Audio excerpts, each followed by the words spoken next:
옆에 있는 분들에게 아주 작은 소리로, 큰 소리로 하면 비말이 튈 수가 있으니까 저녁에 뵈니 정말 반갑습니다. 이렇게 저녁에 뵈니 정말 반갑습니다.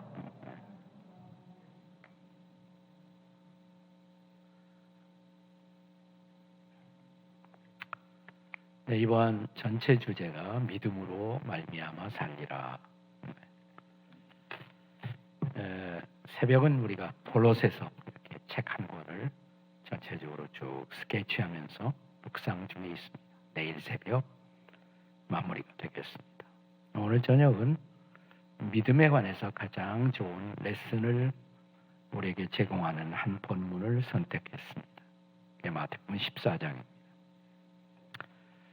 예수님과 제자들의 갈릴리 바다에서의 사건을 기록하고 있는 그런 본문이죠. 저는 이제 예수 믿고 또 목회하고 살아가면서 이 성경에 대한 관심 때문에 성경을 더 잘 알고 성경 지리를 익히기 위해서 이스라엘을 자주 방문했습니다. 22번 갔어요. 22번. 그래서 제가 때로는 우리 교우들을 가이드하기도 하고 그렇습니다. 예루살렘은 거의 골목까지 제가 다 이렇게 잘 알고 있습니다. 예루살렘에서 혹은 이스라엘에서 제가 사귄 랍비들도 많이 있고 또 메시아닉 주이시 리더들을 제가 개인적으로 많이 이렇게 친하게 지내는 분들이 있습니다. 근데 그분들에게 자주 들은 이야기 가운데 이런 얘기가 있어요. 뭐냐면 인생은 갈릴리 바다와 같습니다. 인생은 갈릴리 바다와 같습니다. 한번 따라서 보세요. 인생은 갈릴리 바다와 같습니다. 갈릴리는 엄격하게 말하면 바다는 아니에요. 사실은 호수예요. 네. 하지만 눈으로 보면 바다 같아요. 상당히 큽니다. 그래서 이스라엘 백성들이 갈릴리를 호수라고도 하고 바다라고도 부릅니다. 히브리 말로 바다를 얌이라고 하는데 얌, 갈릴리 얌 그렇게 말합니다.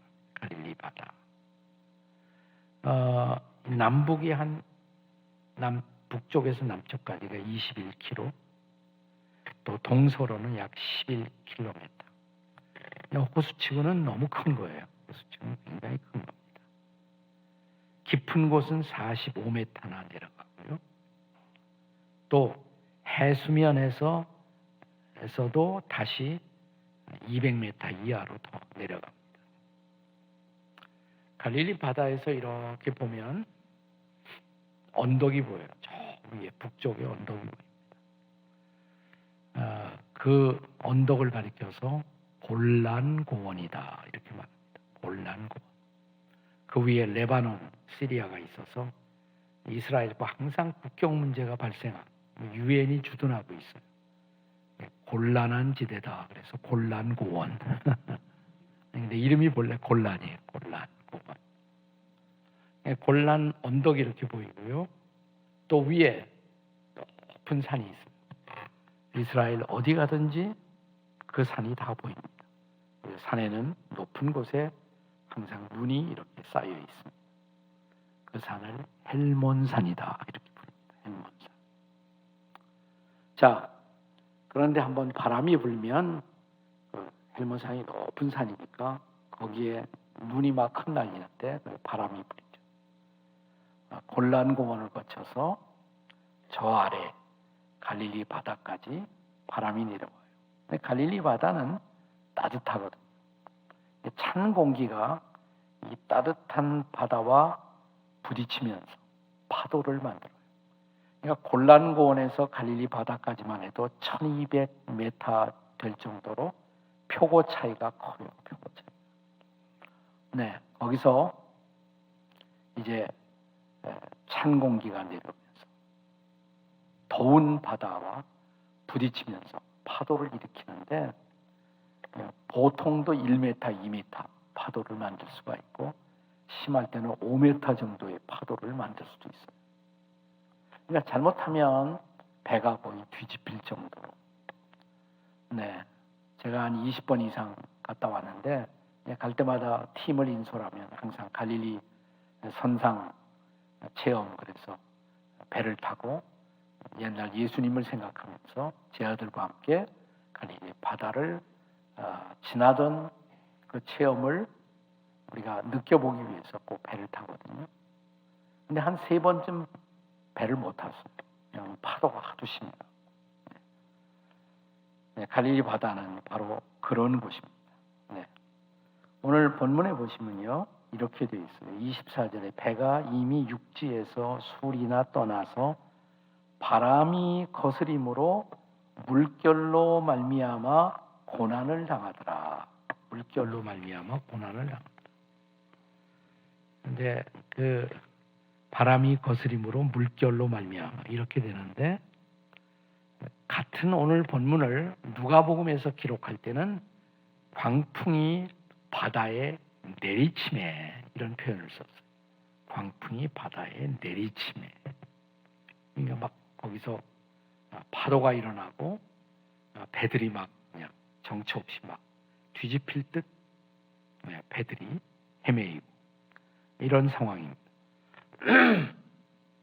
거기다가 오늘 25절에 보시면 밤사경에 제 아들과 예수님이 탄 배가 이런 파도를 만나고 고난을 만난 그 시각이 밤사경이다.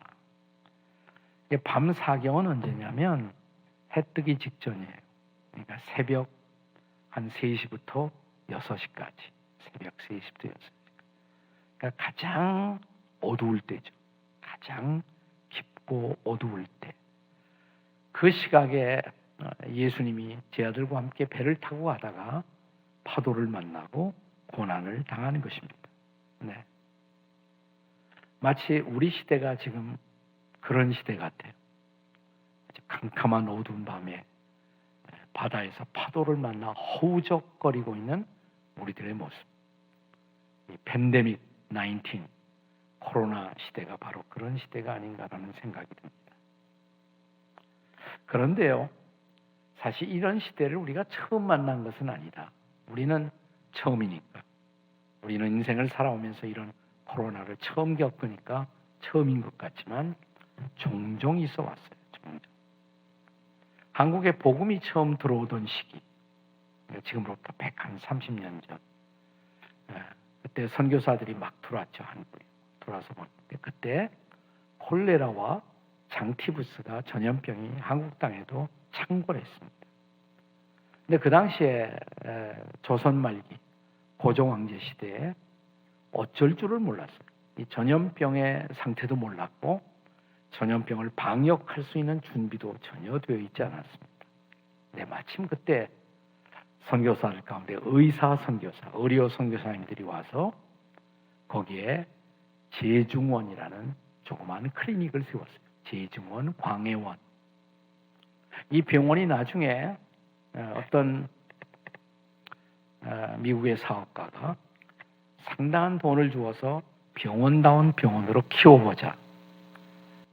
그리고 적지 않은 그 헌금을 기부했습니다. 그 사람의 이름이 세브란스였어요. 세브란스. 그래서 병원 이름을 나중에 바꿔요. 세브란스로. 지금은 저 서울의 신천 쪽에 가 있지만 원래는 서울역 바로 앞에 있었어요. 서울역 바로 앞에 남대문 교회가 있죠. 남대문 교회. 남대문 교회가 바로 이 클리닉 센터가 시작된 데요. 광해원, 제중원이 거기서 시작했어요. 네, 그때 거기에 의료 선교사 가운데 에비슨이라는 선교사님이 계셨습니다. 에비슨. 네. 고종 황제는 아무런 전염병의 지식이 없으니까 에비슨 선교사님을 임명을 했어요. 방역국장으로.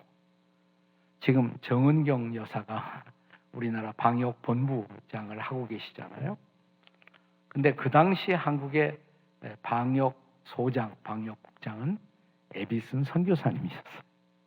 네, 그분들이 위생을 알고 서양에서 왔기 때문에 어떻게 하면 이런 것을 막을 수가 있다. 전염병을 대비할 수 있다는 것을 알았기 때문에. 이제 그분들의 도움을 많이 받았어요. 네.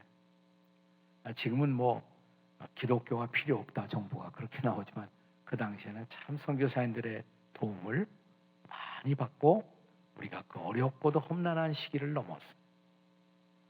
뿐만 아니라 더 오래 우리 개신교는 종교개혁 때문에 시작되었잖아요. 네. 종교개혁 우리가 500주년 지나고 그랬는데 종교개혁이 일어났을 때도 콜레라가 네, 아주 유럽을 막 휩쓸고 있을 때였어요. 그 당시. 네. 그래서 우리가 종교개혁자 루터나 칼빈의 글을 읽어보면 전염병에 대한 글이 상당히 많이 나옵니다. 네. 네, 그 시대에 그리스도인들도 고생을 많이 했지만 칼빈은 늘 이런 강조를 했습니다. 그 전염병 걸린 사람을 보면 비록 그것이 나에게 위험이 있어도 그리스도인들은 도피하지 말자. 할 수 있는 한 그들을 도와야 한다. 그래야 복음이 전해진다. 이런 글을 남기고 했습니다. 자, 그러면서 종교 개혁을 일으키던 루터나 칼빈은 그 어두운 시대, 전염병이 창궐하던 그 시대에 그들은 외쳤어요. 뭘 외쳤느냐? 우리가 흔히 종교 개혁에 5가지 솔라, 5가지 오직이 있다 그러지만 다 몰라 한 가지만 하시면 제일 중요한 것이 솔라 피데. 따라서 하세요. 솔라 피데. 솔라가 오직, 피데 믿음. 오직 믿음. 다 같이 오직 믿음. 오직 믿음으로 살자. 오직 믿음으로 살자 이렇게 외쳤어요. 자, 우리 시대야말로 지금 이 시대야말로 여러분과 제가 믿음으로 살아야 할 때가 아니겠습니까? 자, 그러기 위해서 오늘 본문으로 돌아가서 베드로와 예수님의 제자들이 어떻게 이 파도와 물결의 고난 속에 대응을 했는지 살펴보고 그 레슨을 배우고자 합니다. 오직 믿음의 레슨을. 자, 베드로가 이 물속에 빠져들어갔잖아요. 네. 그때 예수님이 건져주시죠. 건져주시면서 31절에 보시면 이렇게 말씀하십니다. 자, 31절 다시 한번 우리 다 같이 읽겠습니다. 31절 시작. 예수께서 즉시 손을 내밀어 그를 붙잡으시며 이르시되 믿음이 작은 자여 왜 의심하였느냐 하시고 네, 거기까지. 근데 나는 이 말씀 볼 때 참 감사해요. 네. 예수님이 베드로 보고 믿음이 없는 자여 그러지 않았어요. 베드로가 믿음이 있는 사람입니다. 수제자, 어떤가는 제자예요. 이 사건 전에는 자, 예수님이 베드로를 향해서 자, 예수님이 지금 배를 타고 제 아들이 어쩔 줄 모르고 막 배가 뒤집히려고 그러는데 바다 위로 누군가가 걸어와요. 그러니까 유령인 줄 알았다 그랬죠. 제 아들은 유령인 줄 착각하고 막 겁에 질렸을 때 예수님이 안심해 나야 나 안심하라 내니 두려워하지 말라. 그리고 오라 내게로 오라. 그랬을 때 지금 바다 위로 오라는 얘기예요. 아무도 배 바깥으로 나가지 못했는데 베드로 혼자 나갔잖아요. 그래서 조금 있다 빠졌지만 조금 걸었다고요.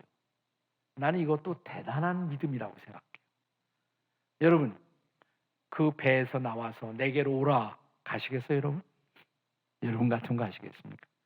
그 지금 거기에 발을 내밀면 그 풍랑 속에 지금 막 파도가 일렁거리고 배가 요동치고 있는데 거기에 발을 내디딜 수 있는 용기가 있겠습니까? 근데 베드로는 갔어요. 조금이라도 갔어요.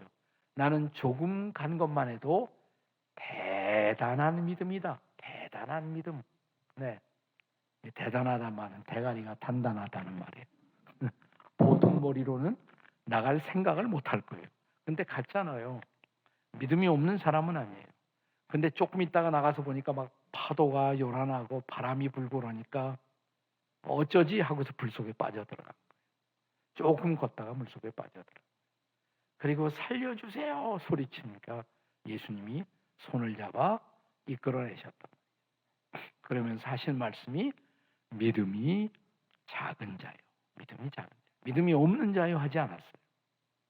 여러분, 우리는 때때로 어려운 환경, 어려운 파도, 어려운 인생의 고난을 만나면 어쩔 줄을 몰라요. 당황하고 두려워하고. 그랬을 때 예수님이 우리 보고 뭐라고 말씀하실까요? 믿음이 없는 자요 그러지 않아요. 여러분이 예수님을 어느 날 인생의 길에서 만나 그분을 나의 구주와 주님으로 인격적으로 내 마음속에 영접하고 그를 믿고 있다면 믿음의 사람이에요. 믿음이 없는 것은 아니에요.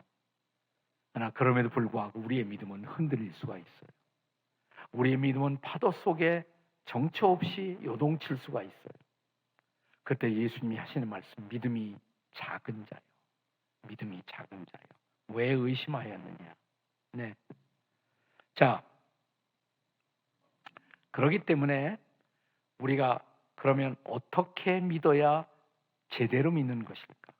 사실 믿는다는 자체 단어보다 더 중요한 것은 믿음의 대상 혹은 믿음의 근거예요. 무엇을 믿는가? 무엇을 근거로 믿는가? 여러분, 다른 종교를 믿는 사람도 믿음이 있어요. 나름대로의 믿음이 있어요. 무당을 믿는 사람도 나름대로의 믿음이 있어요. 그래서 우리의 신앙을 우리의 신앙 되게 하는 기독교 신앙의 독특성을 제대로 확인하려면 무엇을 믿어야 하느냐? 믿음의 대상은 무엇인가? 또 무엇을 근거로 믿느냐? 이것이 중요해요. 오늘 본문에 드러난 믿음이 적은 자여 꾸짖으시면서 지금 예수님은 베드로를 참된 믿음의 자리로 인도하고자 하십니다. 자, 오늘 코로나 시대를 맞이하고 우리의 삶이 흔들리고 두려움이 엄습해오는 이 시대 속에서 우리는 누구를 그리고 무엇을 믿어야 할 것인가? 누구는 우리가 이미 알죠. 대답을 알아요. 네, 예수님이에요. 새벽 시간 나오신 분들은 확실하죠. 네, 그리스도가 골로새서 1장에서 뭐라고요? 만물의 주인이시다. 만물의 주인이시다. 왜 그는 만물의 주인이십니까? 그가 만물을 어떻게 하신 분? 창조하시고 또 만물을 섭리하시고 또 만물 가운데 만물의 영장인 인간을 속량하시고 구원하시고 또 구원한 인간을 교회라는 공동체 안에 두시고 그래서 교회와 우리를 통해서 만물 가운데 하나님의 뜻을 이루시는 분, 그분이 바로 예수 그리스도시다. 믿으십니까, 여러분? 그러니까 예수님 믿는 거, 그건 뭐 대답은 분명해요. 그런데 우리가 믿어야 할 것, 무엇을 믿어야 하느냐? 첫째, 그리스도의 말씀을 믿어야 합니다. 따라서 하세요. 그리스도의 말씀을 신뢰합시다. 옆에 있는 분들에게 한번 해보세요. 시작.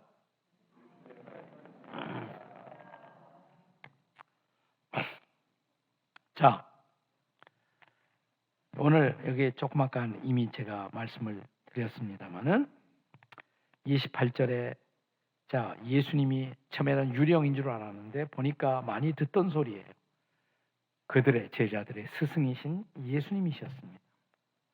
자, 그러자 28절에서 베드로가 대답하여 이르되 주여, 주여, 만일 주님이시거든 나를 명하사 물 위로 오라 하소서.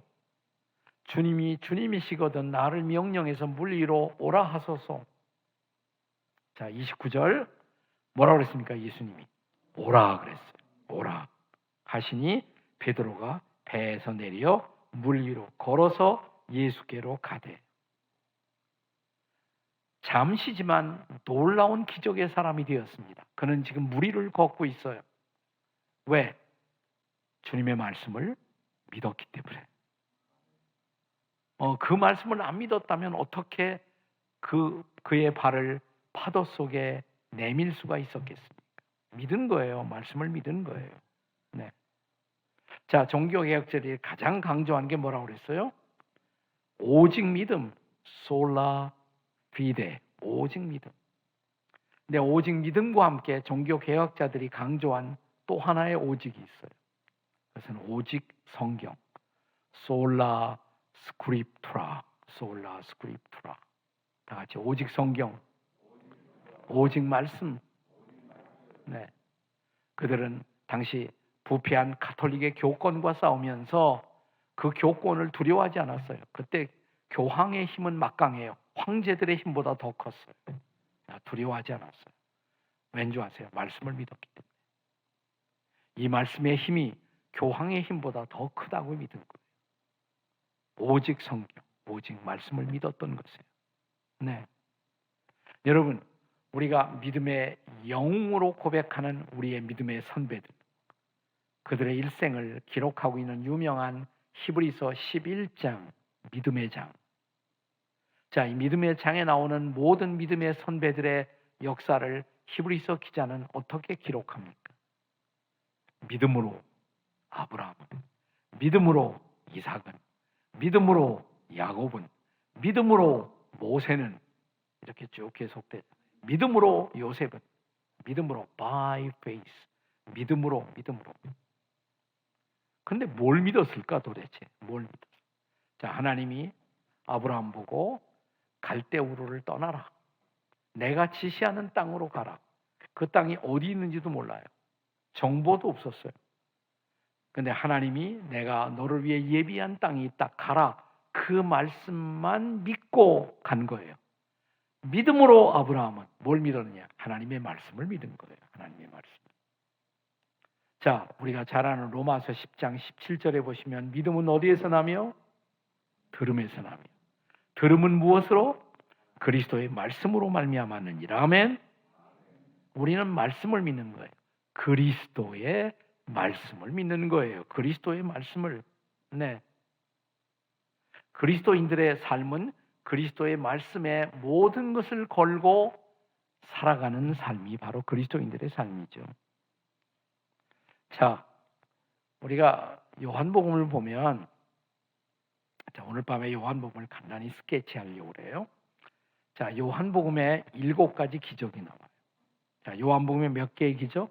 7가지. 큰 예수님이 기적을 7가지만 행하셨다는 말이 아니에요. 그 이상 행하셨어요. 그러나 기적 가운데서 간추려서 우리에게 정말 교훈이 되는 7가지의 기적을 뽑아서 기록했어요. 그리고 요한복음 제일 마지막 장, 20장 마지막에 보면 이 표적들만을, 이 기적들만을 요한복음에 기록한 이유는 너희로 예수가 그리스도이심을 믿게 하려 합니다. 그리고 영생을 얻게 하려 합니다. 그래서 7가지 표적을, 기적을 그냥 기적이라고 하는 거라고 표적이라고 그랬어요. 그냥 미라클이 아니라 사인, 표적. 사인은 간판.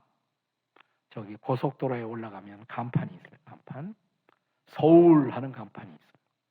그 간판이 서울은 아니에요. 그 간판은 서울로 가는 길을 가르쳐 주는 것이에요. 그게 사인이에요. 자, 요한복음의 모든 기적들은 그 기적을 통해서 우리에게 가르쳐 주는 중요한 레슨이 있어요. 믿음의 레슨이 있어요. 자, 7가지 기적이 있다고 했어요. 7가지 기적. 네. 자, 첫째 기적이 뭐냐? 물을 포도주로 변화시킨 기적. 갈릴리 가나의 기적. 물을 포도주로. 네. 근데 이 기적의 근거가 뭐냐? 자, 거기에 말씀을 믿은 사람들이 있었어요. 우선 그 갈릴리 가나의 잔치집의 종들, 하인들이 돌 항아리 6개가 있는데 거기다 예수님이 물을 부어라. 물을 부었어요. 가득 부었어요. 그때 아마 이 하인들이 항의할 수가 있어요. 선생님, 왜 여기다 물을 부으라고 그러세요? 지금 포도주가 떨어졌어요. 잔치집에 필요한 것은 포도주지 물이 아니에요. 근데 물을 부으라 하시니 아구까지 부었더라. 물을 부었어요. 그 다음에 예수님이 또 말씀하시기를 그 물을 갖다 주어라. 그 잔치를 주관하는 사람에게 갖다 주어라. 그래서 나눠주라는 거예요. 자, 손님들은 뭘 기다리고 있습니까? 포도주. 근데 포도주 기다리는 사람들에게 물 갖다 주었다가 누구를 물 먹이느냐고 그러면 어떻게 하겠어요? 근데 갖다 주었어요. 그리고 기적이 일어났단 말이죠. 그러니까 주님의 말씀을 그들이 믿은 거예요. 아멘. 그러니까 이 기적의 배후에 있었던 중요한 사건, 주님의 말씀을 말씀으로 믿은 거예요. 때로는 내 합리적인 이성에 잘 납득이 안 돼도 이성을 초월해서 일하시는 주님의 말씀을 믿어야 할 줄로 믿습니다. 말씀을 믿는 거예요. 두 번째 기적이 뭐예요? 우리가 요한복음에 보시면 두 번째, 왕의 신하의 아들이 아팠어요. 왕의 신하의 아들이, 장관님 아들이 아팠어요. 예수님 앞에 왔어요. 예수님이 병 고친다는 소문이 났으니까 내 아들이 아픈 곳에 내려와서 좀 기도 좀 해달라. 그런데 예수님이 갔어요? 안 갔어요? 안 가셨어요. 안 가고 그냥 말씀만 하셨어요. 네 아들 살았어. 나았어. 가봐. 근데 그 왕의 신하가 믿었어요. 그러니까 거기 예수님까지 찾아올 때에는 그분에 대한 어떤 믿음이 있었던 거예요. 그래서 그분이 말씀하실 때 그 말씀을 받아들이고 믿었어요. 그리고 가다 보니까 자기 집에서 오고 있던 하인들을 만나요. 그러면서 주인님, 아드님이 살아났습니다. 언제? 가만히 보니까 예수께서 말씀하시던 그때. 자, 여기도 동일한 교훈이에요. 뭘 믿었습니까? 주님의 말씀을 믿었어요. 아멘. 그러니까 우리가 신앙생활이 맹목적인 것이 아니에요. 우리는 주님의 말씀을 믿는 거예요. 개신교는 말씀 위에 세워진 거예요. 말씀. 우리는 말씀을 믿는 자들이에요. 그런데 말씀을 믿는다고 하면서 정작 어려움에 빠지면 우리가 믿지 못하는 때들이 많죠. 코로나 시대에도 말씀을 믿어야 할 줄로 믿습니다. 또 세 번째, 38년 된 병자. 38년은 이스라엘 백성들에게 지긋지긋한 해예요. 우리가 보통 40년 그렇지만 정확하게 38년을 광야에서 방황했어요. 헤맸어요. 근데 38년 동안 병자로 누워 있었단 말이에요. 근데 이 병자를 향해서 예수님이 일어나 걸어라. 그 말씀을 믿었어요. 그리고 벌떡 일어나요. 벌떡 일어나. 뭘 믿었어요? 말씀을 믿었어요. 절망 속에 살던 이 사람. 베데스다라는 연못에 누군가가 물이 동할 때 먼저 들어가면 낫는다는 미신이 있었단 말이에요.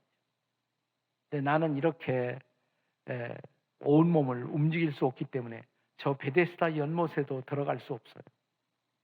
근데 예수님 말씀하시기 일어나라, 걸어라. 믿었습니다. 그리고 그는 벌떡 일어났습니다. 걷기 시작했습니다. 아멘. 뭘 믿었어요? 말씀을 믿은 거예요. 말씀을 믿은 거예요. 네. 오병이어의 기적 생각해 보세요. 오병이어의 기적 네 번째로. 자, 1만 명이 넘는, 우리가 5천 명 그러지만 여자들하고 아이들을 뺐단 말이에요. 그러니까 1만 명도 넘었겠죠. 네. 배고파요. 먹을 것이 없어요. 네. 그런데 보리떡 5개, 물고기 2마리, 한 소년이 가져온 도시락을 주님이 축복하신 다음에 나눠줘라, 제자들에게. 아니 어쩌자고 이 많은 사람을. 근데 주님의 그 강력한 말씀 앞에 제 아들이 믿음이 갔어요. 나눠주기 시작했어요. 그들을 다 먹였단 말이죠. 동일한 원리, 하나님의 말씀, 주님의 말씀에 대한 신뢰, 말씀에 대한 신뢰. 말씀이 바로 이 기적을 가져온 것입니다. 말씀이 그들을 먹인 것입니다. 네. 자, 그 다음에 파도를 다스리는 5번째 기적.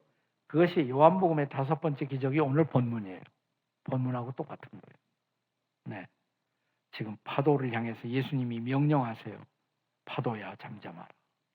잠잠해졌어요. 그리고 제 아들은 바다 건너편을 향한 항해를 시작했어요. 자, 주님이 오라. 그리고 파도를 향해서 명하시던 주님의 말씀을 받아들이는 순간 파도는 잠잠했고 그들은 항해를 다시 시작했습니다. 아멘. 이 말씀에 대한 신뢰.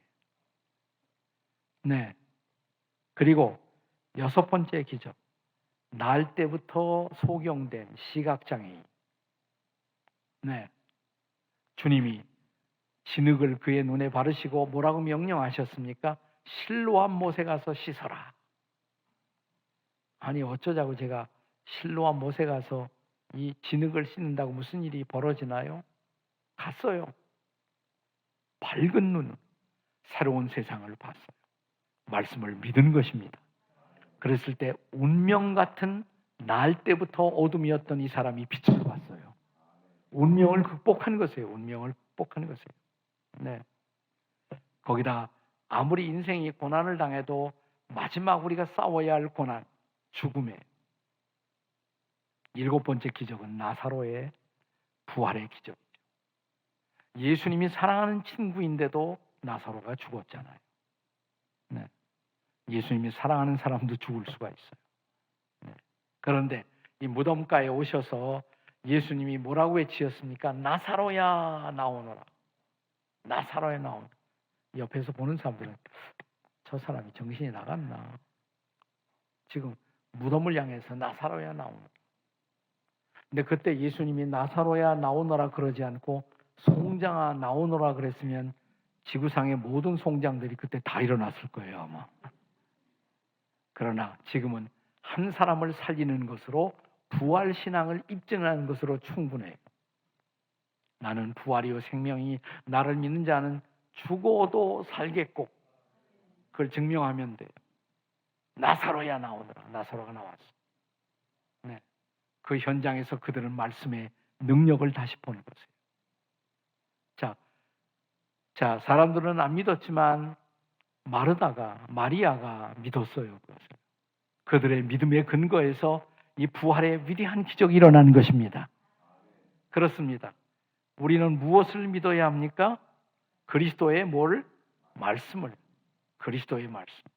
그리스도의 말씀. 다 같이. 그리스도의 말씀. 그리스도의 말씀. 그리스도의 말씀.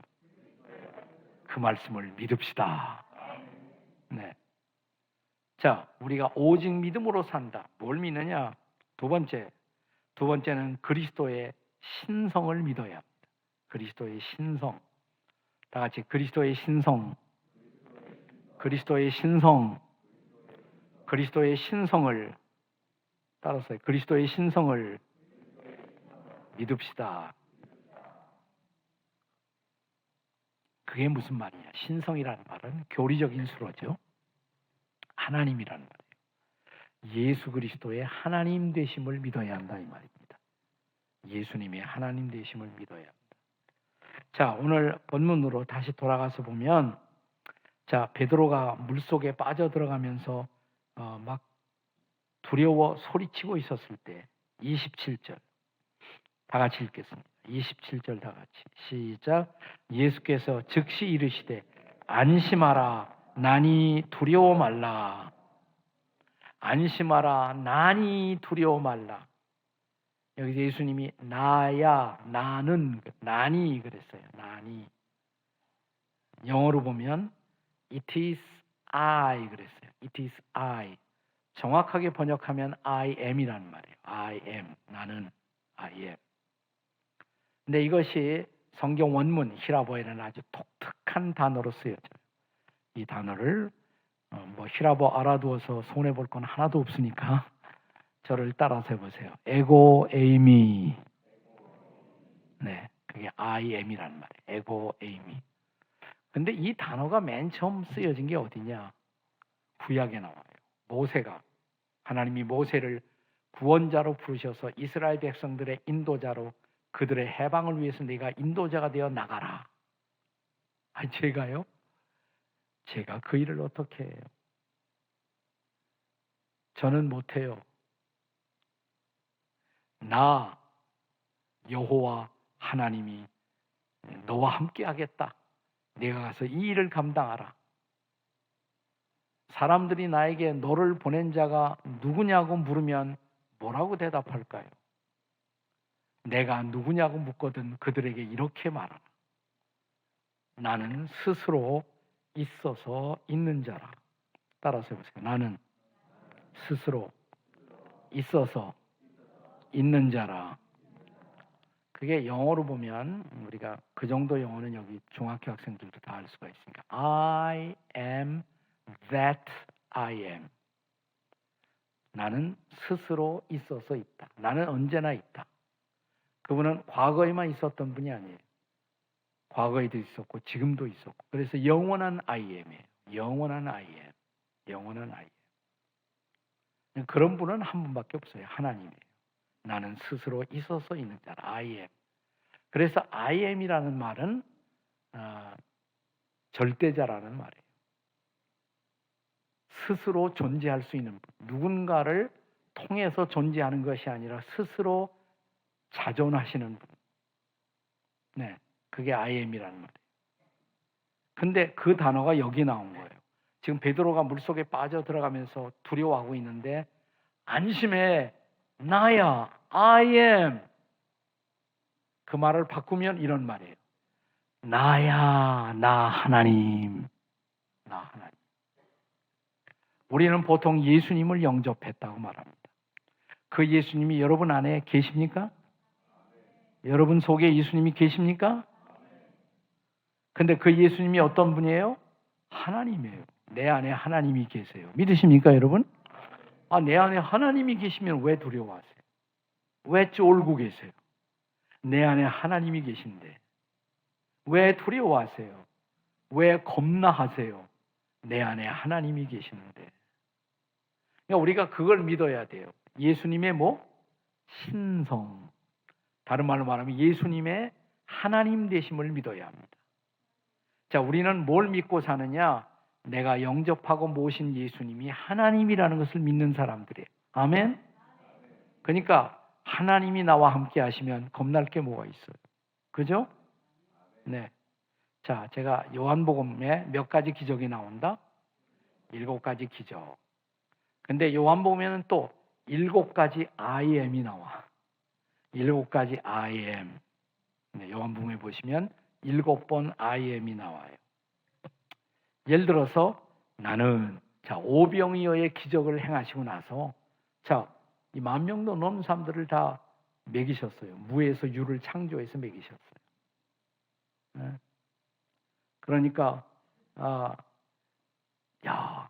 저분이 도대체 어떤 분이지? 사람들이 그랬을 거 아니에요. 그때 예수님이 먹여놓고 그 다음에 설교를 하세요.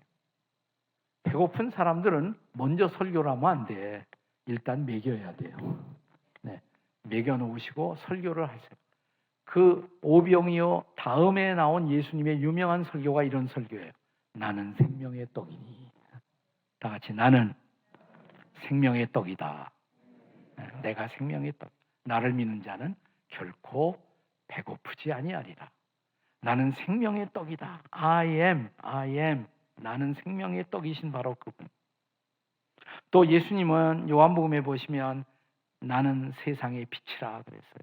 세상의 빛이라. 이번에는 간음하다 잡혀온 여자를 용서해 주시고 나서 하신 말씀이에요.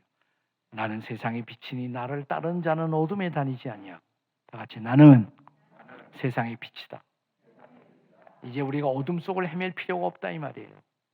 그분이 빛이기 때문에, 빛이신 그분을 만나기 때문에. 아멘. 나는 세상의 빛이다.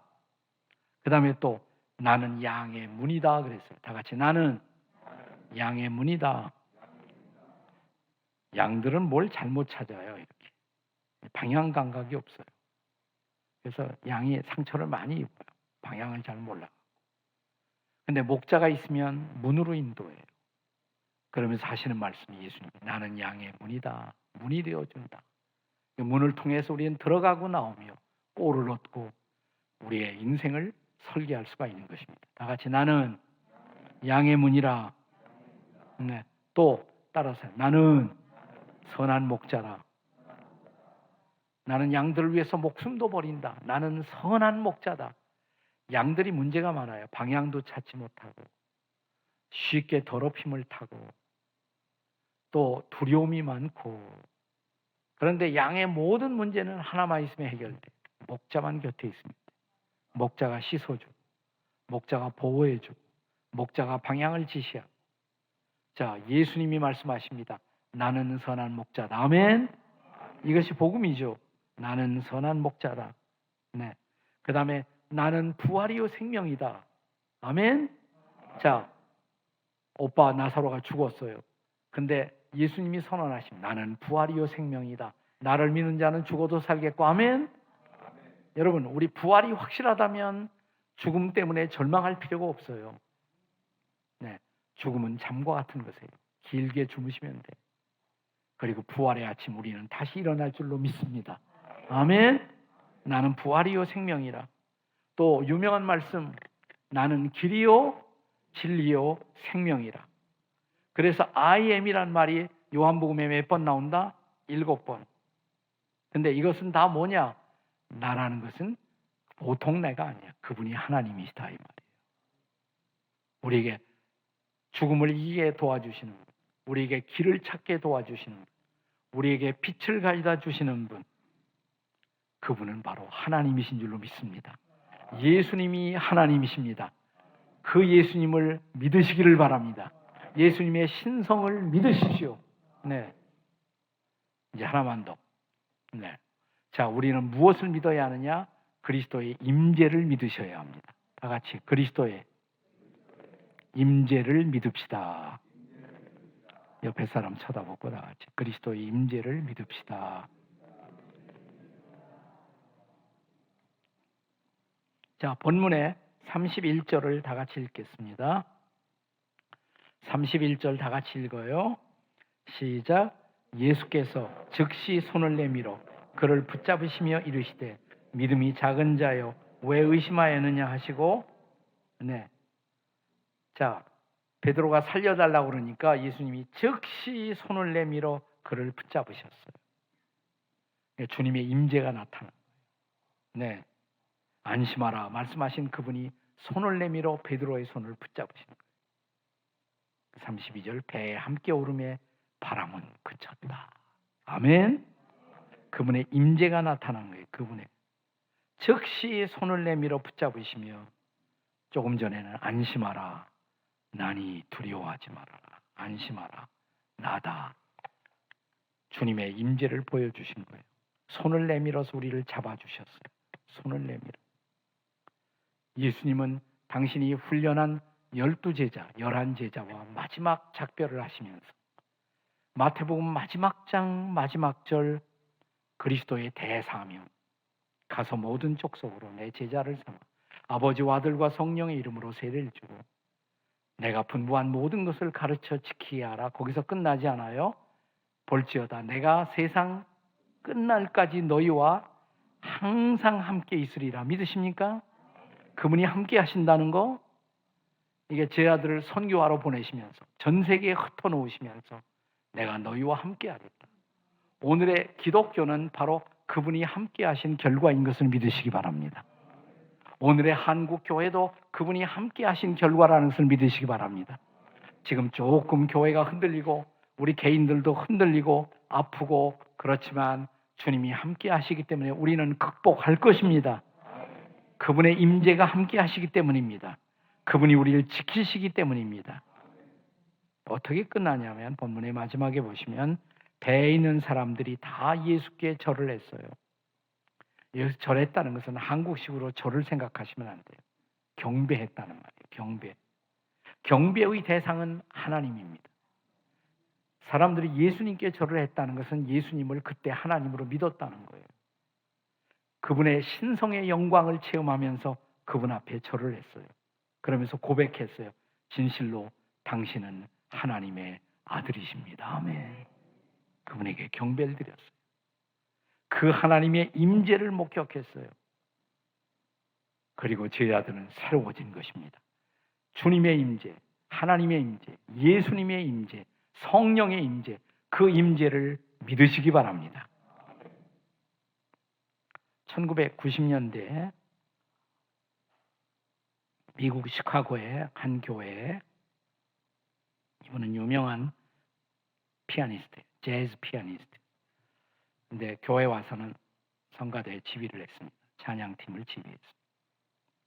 열심히 아주 교회를 섬기고 도왔습니다. 이분은 그래서 그 교회에서 음악 목사님처럼 이분을 모셨어요. 토미 돌시라는 분이었어요. 토미 돌시. 근데 그렇게 교회에서 열심히 음악 사역을 하는 중에 그는 밖에 나가서도 피아노가 워낙 유명했기 때문에 세계적인 그런 대우를 받았어요.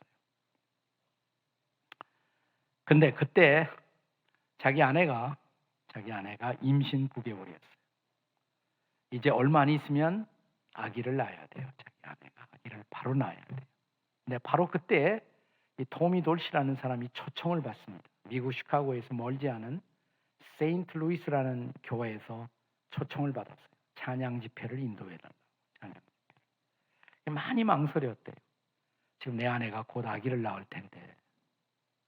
하지만 하도 그 교회에서 간절히 요청을 하니까 하나님께 맡기고 갔어요. 그리고 세인트 루이스라는 도시에 있는 한 교회에서 찬양 집회를 인도했습니다.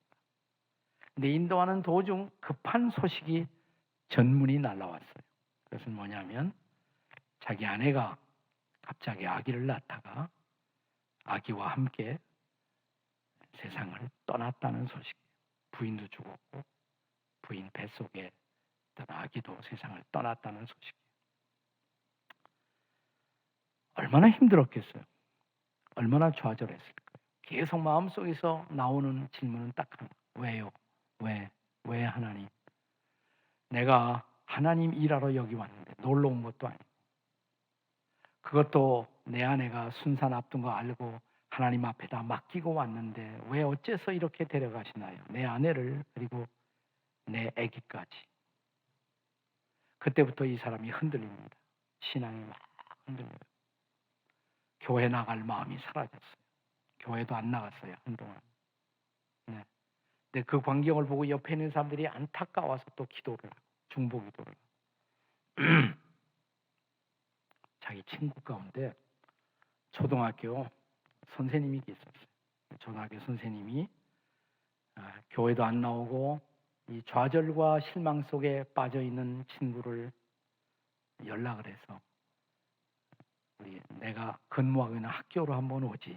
학교. 음악 선생이었어요. 둘 다 음악을 좋아했기 때문에 내 학교의 교정에 오늘은 수업이 일찌감치 끝날 텐데 와서 내 사무실에서 우리 같이 얘기도 하고 시간을 보내자. 친구가 초청하니까 그냥 친구 만나러 학교로 이렇게 왔어요. 겨울이었어요. 눈이 막 내리고 있어요. 펄펄 눈 내리는 학교 교정을 통해서 이렇게 교사로 이렇게 올라가요. 그런데 이 눈이 무슨 앞에다가 춤을 추면서 학교 교정에다 글씨를 쓰고 있는 것 같더래요. 글씨가 보여요. 무슨 가사 같은 것이 이렇게 보여요. 네. 이상하다. 글씨를 보면서 들어갔어요. 친구가 기다리고 있어요. 왔니? 네. 손을 따뜻하게 잡고 난로가 피워져 있었고 난로에 손을 녹이면서 불을 쪼이면서 근데 내가 오늘 이 학교 교정으로 들어오다가 나 저 교정에 흩날리는 눈 속에서 내가 가사를 봤다고 이렇게 보더니 그 교실 한쪽에 이분이 음악 교사니까 그 피아노가 있었어. 나 잠깐 피아노 써도 되느냐. 그 피아노 앞에 앉아서 건반을 두들기기 시작해요. 네. 네. 그러면서 노래를 부르기 시작합니다. 아주 위대한 노래 하나가 가스펠송이 탄생하는 순간이었어요. 주님이여 이 손을 꼭 잡고 가소서. 약하고 피곤한 이 몸을 폭풍 후 흑암 속 해치사 빛으로 손잡고 날 인도하소서. 인생이 힘들고 고난이 겹칠 때 주님이여 날 도와주소서. 외치는 이 소리 귀 기울이시사 손잡고 날 인도하소서. 그러면서 이 친구가 이 노래를 만들면서 주님은 내 손을 놓치지는 않으셨어. 지금 내 손을 붙잡으셨어. 그리고 그는 다시 사역의 자리로 돌아옵니다. 제가 이 얘기를 하는 이유는 제가 비슷한 경험을 했습니다. 최근에. 네. 제 아들이 둘인데요. 둘째 아들이 이름이 이범이에요. 범. 네.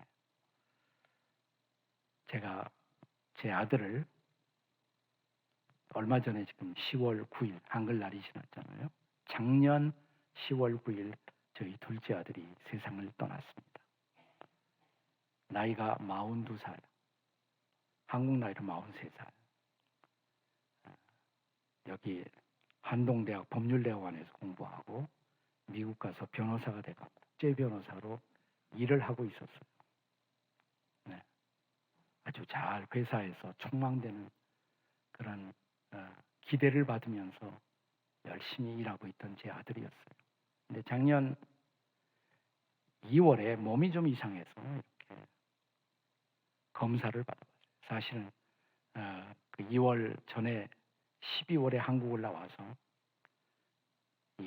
제가 우리 아들 며느리 손자 10살 먹은 손자 데리고 한국에서 크리스마스 분위기 나는 곳은 부산밖에 없으니까 부산 가자. 그리고 작년 크리스마스에 데리고 왔었어요. 부산을. 네. 그래서 다 크리스마스 트리 보고 갔단 말이죠. 그게 12월인데 2월 달에 작년 2월에 몸이 이상해서 검사를 받아왔더니 대장암 사기였어요. 대장암 사기. 뭐 그래도 하나님이 기적을 주실 수가 있으니까 열심히 우리가 기도했죠. 그런데 수술한 지 암 치료도 하고 표적 치료도 하고 8개월 만에 한국으로 10월 9일, 미국은 10월 8일이었는데 세상을 떠났습니다. 저희 아들이. 근데 8월까지만 해도 저희가 가족 식구들이 제 아이들에 대한 기적이 일어나기를 기다리고 있었어요. 열심히 기도했고. 근데 기적을 위해서만 열심히 기도를 했는데 작년 8월에 기도하고 있던 제 마음속에 갑자기 이런 생각이 들어요. 그런데 혹시 하나님의 뜻이 있어서 불러가면 어떡하지? 불러가면 어떡하지? 그러면 내 아들을 준비시켜야 되는 거 아니야? 하나님 만날 준비를. 그래서 그동안은 걱정하지 마라. 주님이 도와주실 거야. 그리고 열심히 기적을 위해서만 기도했단 말이죠. 근데 처음으로 작년 8월에 그런 기도를 했어요. 혹시 제가 모르는 하나님의 다른 뜻이 있다면 하나님을 잘 만날 수 있도록 우리 아들의 믿음을 도와달라. 믿음이 좋은 친구예요. 하지만 그래도 하나님 만날 준비가 필요하니까. 그리고 제가 전화를 걸었어요. 지금까지 한 번도 안 한 질문을 했어요. 그러니까 지금까지는 걱정 마라. 주님이 도와주실 거야. 너는 일어날 거야. 늘 이렇게 얘기했는데 그때 8월에 제가 전화하면서 뭐라고 그랬냐면 아들아, 인생은 결국 하나님 앞에 다 가는데 혹시 하나님이 부르신다면 너 혹시 준비됐니? 준비됐니? 한동안 잠깐 침묵이 있다가 그 후에 아빠 걱정 말아요. 저는 주님만 바라보고 있어요. 하나님만 바라보고 있어요. 그리고 주님께 집중하고 있어요. 아빠 다른 거 다 잊어버리고 주님만 생각하니까 너무 좋아.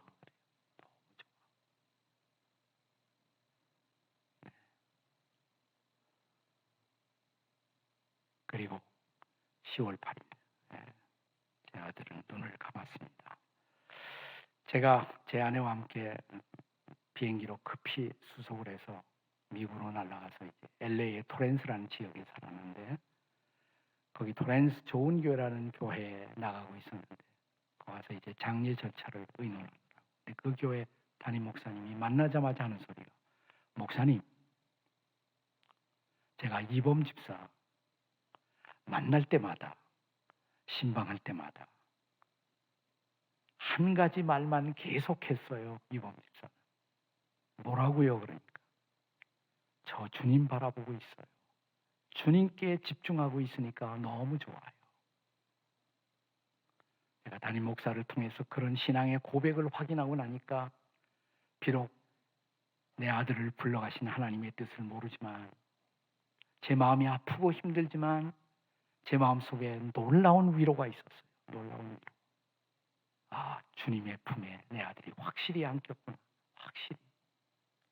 확실히 주님의 손을 붙들고 갔겠구나.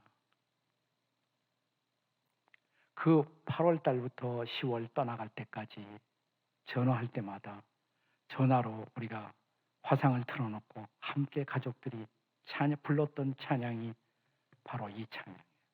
주님여 이 손을 꼭 잡고 가소서. 약하고 피곤한 이 몸을 폭풍 후 흑암 속 해치사 빛으로 손잡고 날 인도하소서.